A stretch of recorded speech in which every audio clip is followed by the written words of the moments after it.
So here we are with the Zelnik. 1 cup. So this little glass measurement that Mum has is for 1 cup or 250 ml.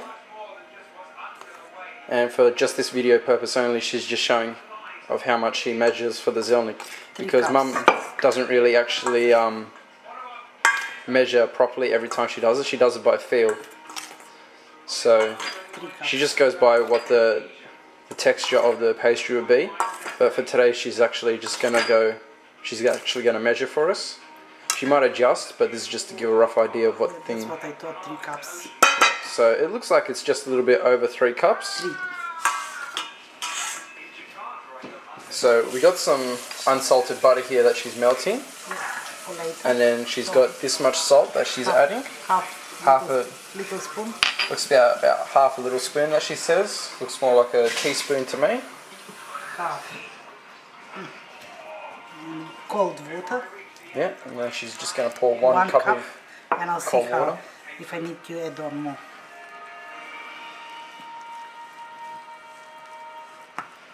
Okay. A little bit more. This is half. So she's just poured a little, about just over half a cup. And she's not pouring all of it, she's just now just pouring what she needs for the consistency that she requires.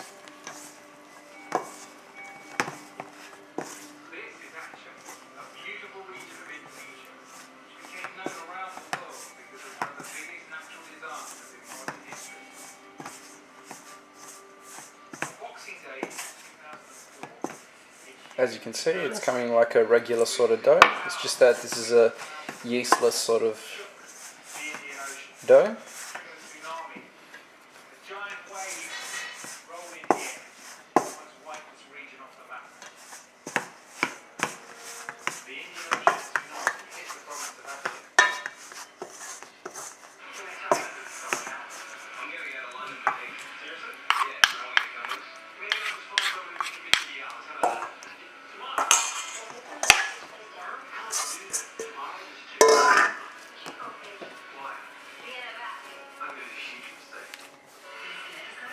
That's 1 1/4. So she's used about a 1 1/4 cup of water to her 3 cups of flour. And it's still soft, probably I have to add more flour. Yeah. So she's just adding more flour because it seems like the dough's a bit just a tad too wet. And it looks like she's doing this so it's easy to work with.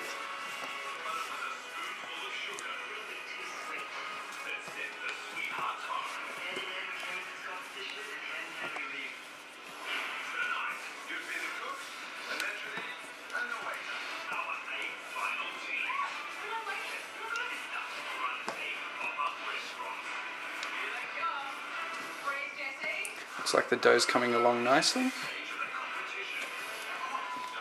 I'm going to leave a little bit to rest for the gluten to be more stretchy. So when you allow this to rest, Mum, are you just going to allow it to rest outside of the fridge or just close to the oven? Yeah. Just maybe for 15 minutes to rest a little bit. Room temperature environment? Yeah. And then she's just going to have it put bit inside her flour bowl.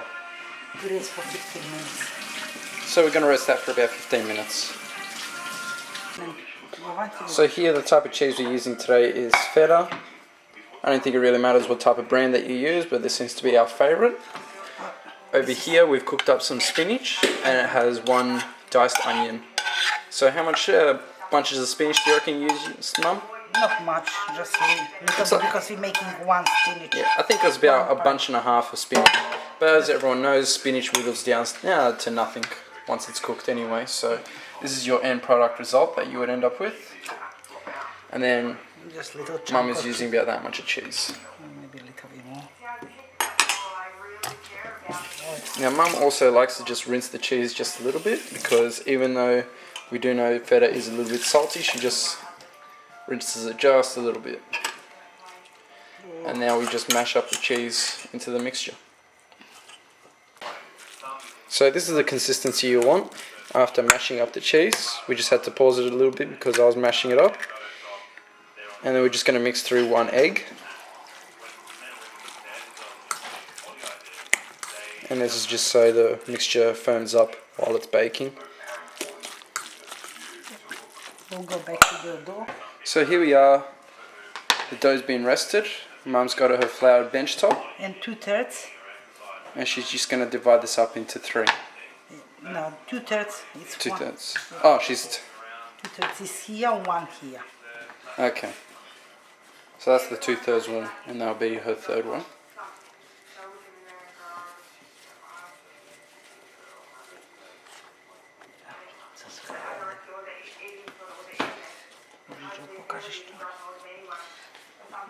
So she's just leaving that to rest on the side.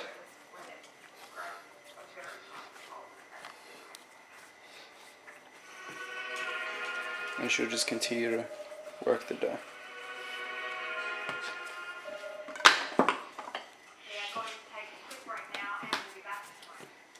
So with her fancy rolling pin that you can only find in Europe,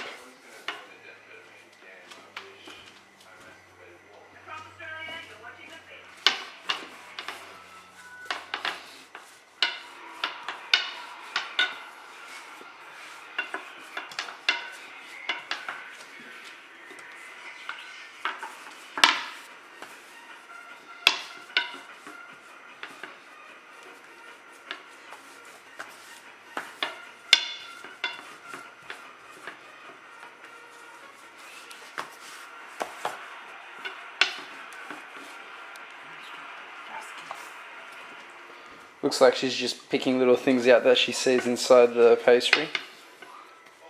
Flying debris.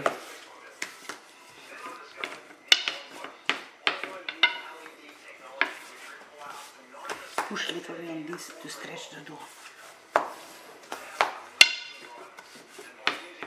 So this is the base, Mum? Yeah, but yeah, I'm going to do it twice. Stretch as much as you can. Yeah. You don't have to do this, you just can do this. Your Auntie Mira does this, just like this. Uh-huh. If you don't know how to do like me, you just stretch like this. So this is a technique that my auntie does. And you keep doing that until you stretch as much as you can. If somebody who doesn't do like the other way, do this. Yeah.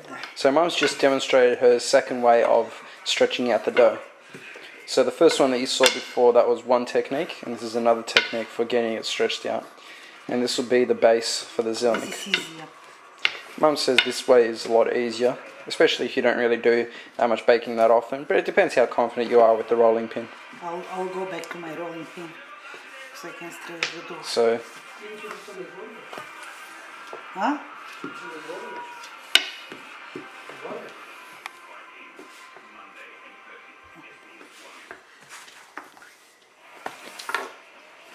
Mum's just adding some flies to the Zelnik, And it's not fly, it's a little hole. so she says.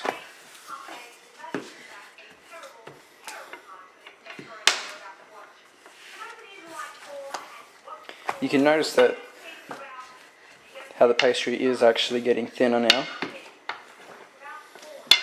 but she's also predicting how, because of the elasticity in the flour, it will shrink a little bit. So what are you trying to achieve, Mum? Very thin, Very thin, pastry? as much as you can. You don't have to be perfect. Yeah.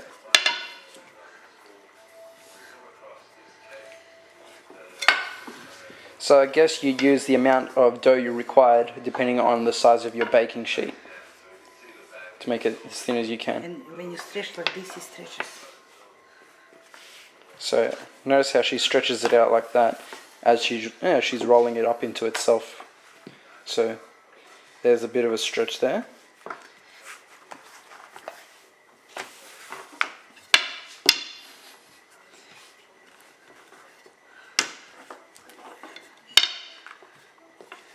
Stretch.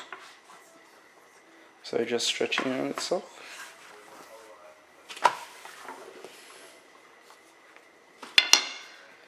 So we can notice of if we can remember back of how much she started with and then how much it's turned into now. It's pretty much bigger than your average pizza as well. Okay, this is soft butter. Soft So with her softened butter, unsalted. make sure it's unsalted. You just wipe whole pastry. So this is what also gives the flaky texture to the pastry. So it's kind of similar to the filo or puff pastry sort of thing. And what gives it that little crispiness because of the butter. That's it. Now the rolling.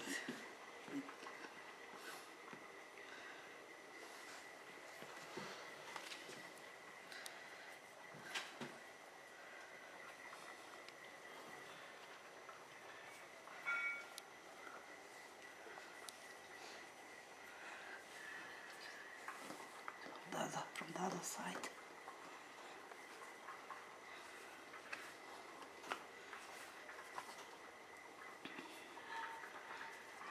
Together.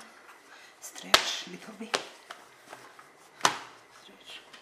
And you make like a little smile. Do from the other side. Do little.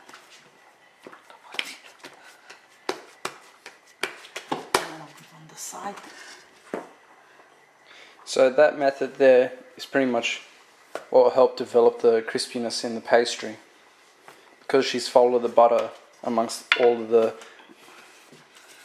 So she's folded the pastry with the butter, and that will help develop the crispiness a lot better. That will be the base. So later on, once she's finished working this, she'll be working on her first one. That's the Once base. it's rested, and she'll turn it into the base. Now this one will be her lid, wouldn't it? At top. Yeah.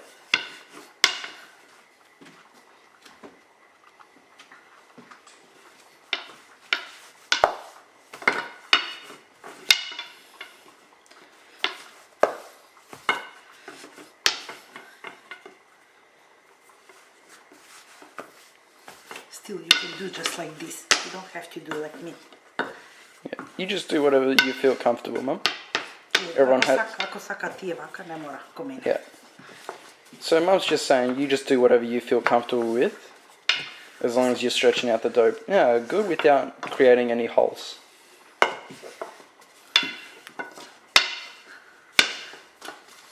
She just does what's comfortable for her. No, I'll do different way. No, you do what's comfortable for you, Mum. Okay.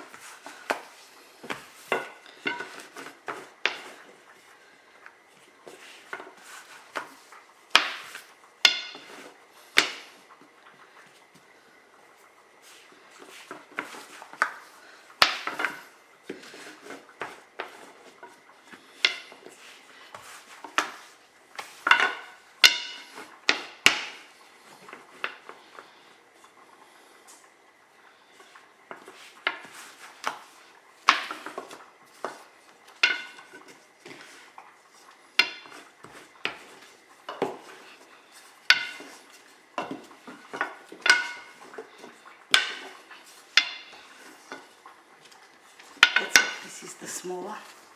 I'll do the same. So notice how she's made the lid a lot smaller than what the base is. It's 1/3 of that one.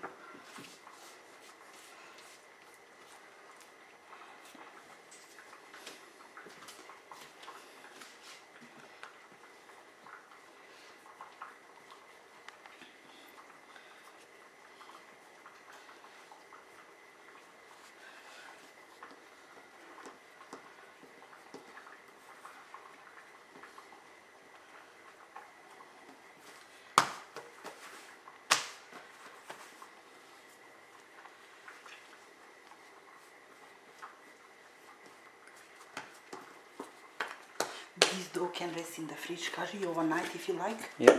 So Mum's just mentioning how you can actually just prepare this dough the night before, and then you can bake it fresh first thing in the morning. How long would you have to take it out of the fridge beforehand? At least 1 hour. Yeah, so 1 hour before the fridge, after you've taken it out of the fridge. So this is in case you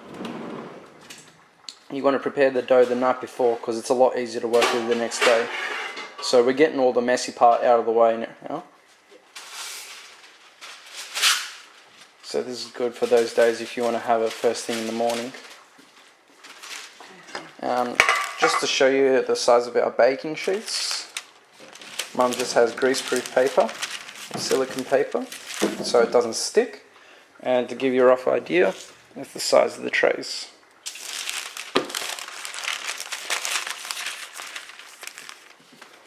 So now she's grabbed her base, and essentially she'll be rolling it out again. It's better if it's cooler. So she does mention that it is better when it's cooler. Reason for this, I'm guessing, is so The that butter is harder. No. the butter will be a bit more firmer and won't be trying to break through it, as you can notice here in the video. But that's okay, really. Yeah. It's still retaining its shape, but if you like an easier time, just do it when it's come out of the fridge for about... Or leave it for 1 or 2 hours in the fridge. Yeah.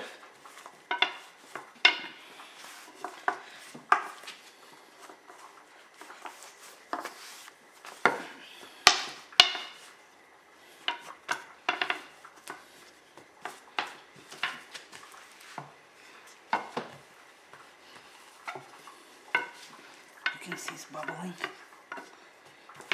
So, notice how it's developing air pockets, but she's still plodding along. So air pockets is... There's nothing wrong with the air pockets, really. It's even better because it will be nice and... Yeah, so Mum's actually saying they're even better to have air pockets just developing and popping here and there.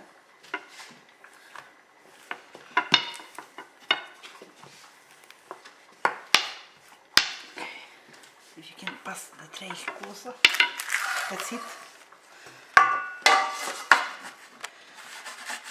So this is a technique for getting it into the tray.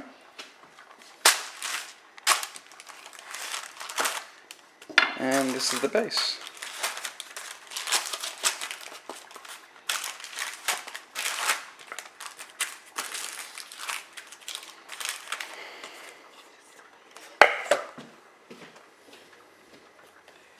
Or do the cover. So you can see if you did this the night before, if you got your dough ready, and then in the morning, it doesn't really take that long to roll out your dough.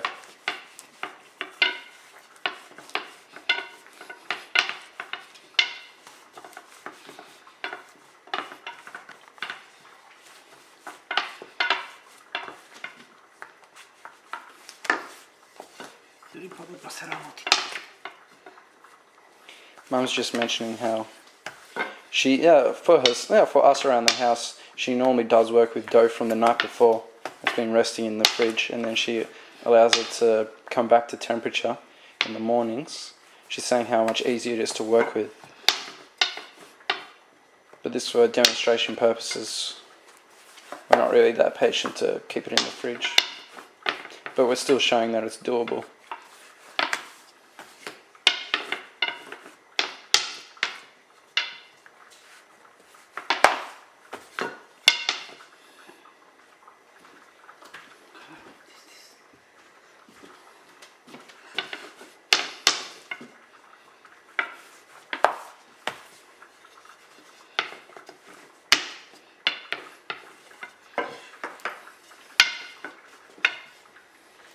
It looks like here Mum's got a little bit of a tear. Doesn't matter.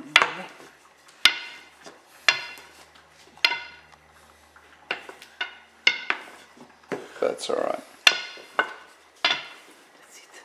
Doesn't seem to matter. If anything, it just gives more character to the Zelnik. So, Mum's just coming around now with her filling.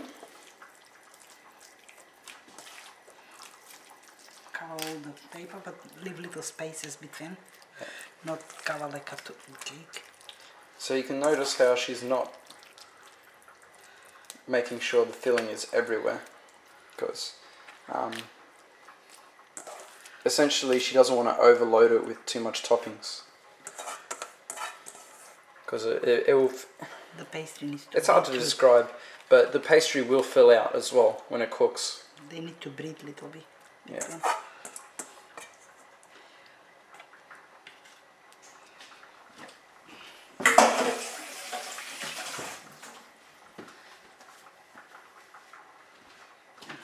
The fun part.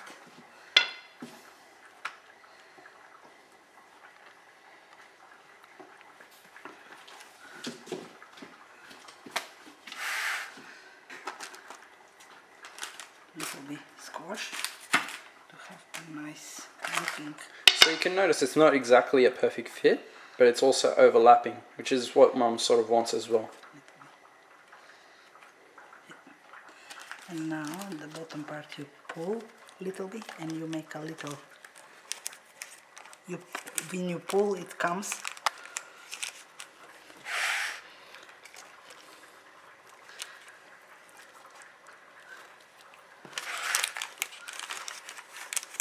You fold.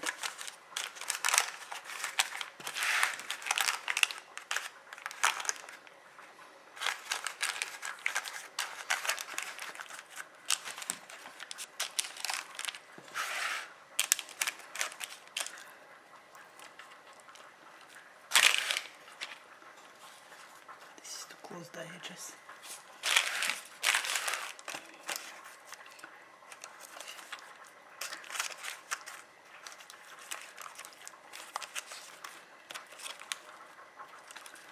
Yep. So what I'm going to do, cut little bit.